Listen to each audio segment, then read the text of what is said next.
मराठी चित्रपटसृष्टीत आगामी काळात विविध विषयांवर आधारित चित्रपट बनत आहे। या आठवड्यात एक नाही, दोन नाही तर चक्क 3 वेगवेगळ्या जॉनरचे चित्रपट आपल्या भेटीला येतात।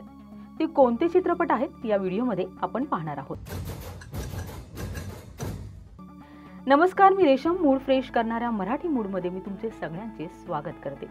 पहिला जो चित्रपट आहे त्याचा विषय अत्यंत महत्त्वाचा आणि जिव्हाळ्याचा आहे।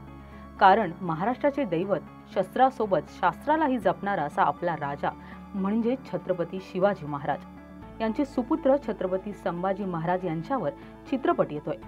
धर्मरक्षक महावीर छत्रपती संभाजी महाराज भाग 1 हिंदीमध्येही याच विषयाचा सिनेमा येतोय। विकी कौशलचा छावा त्यालाही पुढे ढकलणारा आपला मराठीतला धर्मरक्षक हा सिनेमा आकर्षण असणार आहे। 20 ते 30 कोटी खर्च करण्यात आलेला हा मराठीतला भव्य दिव्य चित्रपट असेल। संभाजी राजांच्या जीवनातील संघर्षाच्या आणि वीरतेच्या काही महत्त्वाच्या क्षणांना आठवण करून देण्याचा प्रयत्न या चित्रपटात करण्यात आलाय। संभाजीराजे अनेक लढाया लढले आणि जिंकले, पण जंजिरा किल्ला ही एक कठीण लढाई होती। याचं चित्रण या सिनेमात करण्यात आले। त्यांच्या शौर्यपूर्ण नेतृत्वाने हिंदवी स्वराज्याचे संरक्षण तसेच धर्माच्या रक्षणासाठी दिलेल्या बलिदानाचे अत्यंत प्रभावी चित्रण आपल्याला यात पाहायला मिळणार आहे। आता पाहूया चित्रपटातले कलाकार आणि त्यांच्या भूमिका। ठाकूर अनूप सिंग हा छत्रपती संभाजी महाराजांची भूमिका साकारत आहे। महाराणी येसूबाई भोसलेंच्या भूमिकेत अमृता खानविलकर आहे।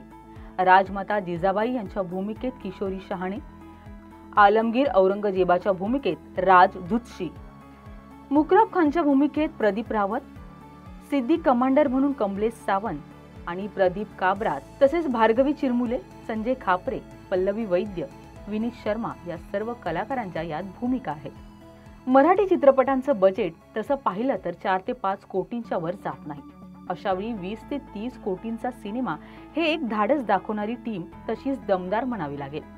संदीप मोहिते पाटील प्रस्तुत आणि उर्विता प्रोडक्शन निर्मित या चित्रपटाची निर्मिती शेखर मोहिते पाटील, धर्मेंद्र बोरा, सौजन्य निकम आणि केतनराजे भोसले यांनी केली आहे। तर ऐतिहासिक चित्रपटाचा अनुभव असणारे तुषार शेलार या चित्रपटाचे दिग्दर्शक आहेत। तानाजी सरसेनापती हंबीरराव या चित्रपटाचे सहाय्यक दिग्दर्शक म्हणून त्यांनी काम केलंय।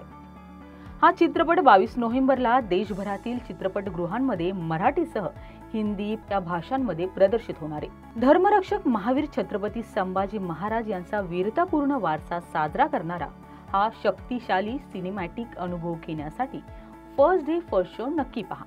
या चित्रपटाला किती न्याय मिळतो आणि त्याबद्दल तुम्हाला काय वाटतं कमेंट करून नक्की सांगा।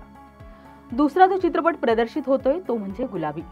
आपल्या मराठी संस्कृतीत महिलांना वरचं स्थान आहे, त्याचं प्रतिबिंब मराठी चित्रपटातही दिसून येतं। या स्त्रीप्रधान चित्रपटांनी बॉक्स ऑफिसवरही दमदार कामगिरी केलेली दिसून येते। बाई पण भारी देवा, नाचगं घुमा, झिम्मा झिम्मा 2 या चित्रपटांच्या यादीमध्ये आणखी एका सिनेमाची भर पडली आहे, तो म्हणजे गुलाबी। या चित्रपटात जयपूरच्या गुलाबी नगरीत अनोळखी शहरात भेटलेल्या 3 मैत्रिणींची कथा दाखवण्यात आली आहे। 3 वेगवेगळ्या वयोगटातील मैत्रिणी आहेत। त्यांचे वैयक्तिक आयुष्य, करिअर, संसार हे सर्व सांभाळत त्या तिघी एका शहरात भेटतात। त्यांचा जयपूरमधला प्रवास, वैयक्तिक आयुष्याचा संघर्ष, आत्मसन्मान गमावला आहे तो मिळवण्याचा संघर्ष असेल। एकंदरीत मैत्री, प्रेम, स्वप्ने, नाती या भावनांच्या विश्वात रंगून जाणाऱ्या स्त्रिया जेव्हा स्वतःच्या विश्वात जगायला सुरुवात करतात आणि स्वतःला उलगडून पाहतात, तेव्हा त्यांच्या आयुष्याचा हा प्रवास किती आनंददायी असतो, काय धमाल मस्ती होते याचा अनुभव गुलाबी चित्रपटात अनुभवायला मिळणार आहे। या 3 मैत्रिणींची भूमिका अनुभवी आणि सुप्रसिद्ध अभिनेत्री अश्विनी भावे, छोट्या पडद्यावरचं मोठं नाव मृणाल कुलकर्णी आणि मराठीसह दाक्षिणात्य चित्रपटातही मेन रोलमध्ये भूमिका करणारी श्रुती मराठे यांनी साकारली आहे। त्यासोबत सुहास जोशी, शैलेश दातार आणि निखिल आर्या पाहायला मिळतील। वायलेट फ्लेम मोशन पिक्चर प्रस्तुत अभ्यंग कुवळेकर यांनी या चित्रपटाचे दिग्दर्शन केले आहे आणि त्याने स्वतः अभिनय देखील केला आहे। तर सोनाली शिवणीकर, शीतल शानभाग, अभ्यंग कुवळेकर आणि स्वप्नील भामरे निर्माते आहेत। साई पियुष यांचे संगीत लाभले आहे। गुलाबी हा चित्रपट केवळ एक कथा नाही तर तो विचार, वागणूक, स्वप्न आणि नाती यांचा एक सुंदर गुलाबी प्रवास आहे। तो प्रत्येक स्त्रीच्या आयुष्यातील अनुभवाशी जोडलेला आहे। हा चित्रपट प्रत्येक स्त्रीला स्वतःची ओळख आणि स्वप्ने पुन्हा नव्याने जगायला प्रेरित करतो. कधी हसवणारा तर कधी भावनिक करणारा हा चित्रपट प्रत्येक पुरुषाने आपल्या आई, बहीण, बायको, मुलगी आणि मैत्रिणीसोबत 22 नोव्हेंबरला चित्रपटगृहात जाऊन नक्की पाहावा. तिसरा चित्रपट आहे रानटी. रानटी काही असतात काही बनतात. हा चित्रपटही याच दिवशी प्रदर्शित होतोय. नावाप्रमाणेच हा सिनेमा असणार आहे. त्यावर आम्ही व्हिडिओ केलेला आहे.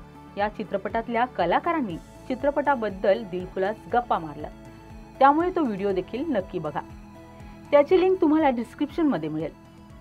या आठवड्यातही एकाच दिवशी 3 तगडे सिनेमे प्रदर्शित होत आहेत. तुम्हाला कोणता सिनेमा पाहायला आवडेल कमेंट करून नक्की सांगा. जय हिंद, जय महाराष्ट्र.